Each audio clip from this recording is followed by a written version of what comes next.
Let's keep reading. A mathematician named Miriam Mann finally decided she didn't want to look at the cafeteria sign anymore.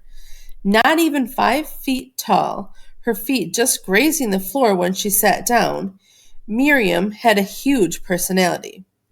Dorothy and the other West computers watched as Miriam slipped the sign into her purse. Her small act of defiance made them all feel a bit anxious, but also empowered.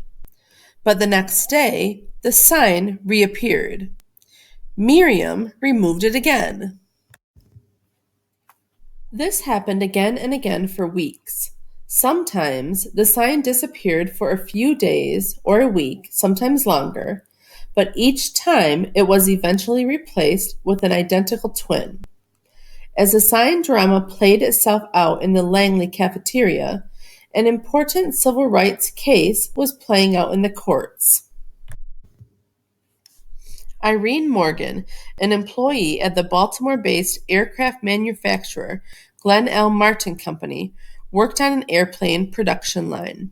In the summer of 1944, Morgan traveled on the Greyhound bus to her hometown in Gloucester County, Virginia, next door to Hampton.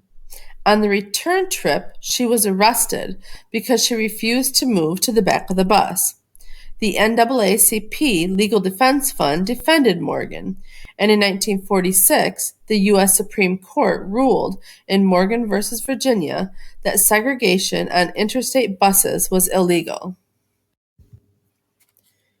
What were the women at West Computing doing making such a fuss about a sign in the cafeteria?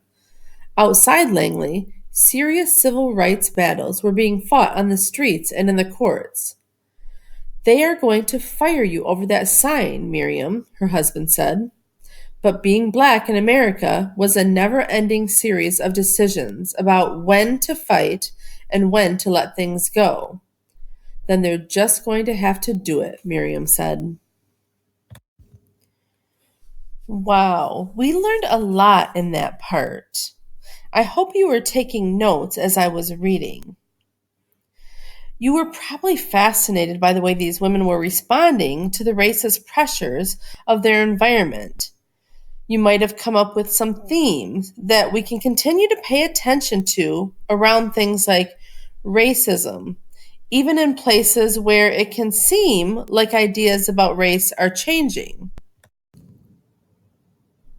Or you may have wrote about the information you were learning about the time period and about Langley, coming up with central ideas that might sound like World War II made it possible for women and African Americans to get better jobs, but that didn't mean all people accepted them. Readers, the work you did today shows how using both narrative and informational reading strategies can lead to discovering important themes and central ideas. This makes your ongoing reading much more meaningful. I bet you're already thinking about parts of your stories you might want to reread. If you're naturally drawn to story, you'll want to revisit some of those informational parts to make sure you did your strongest thinking there. If you're naturally drawn to information, you'll want to revisit some of the narrative parts. It could also be that you want to read on with these ideas in mind.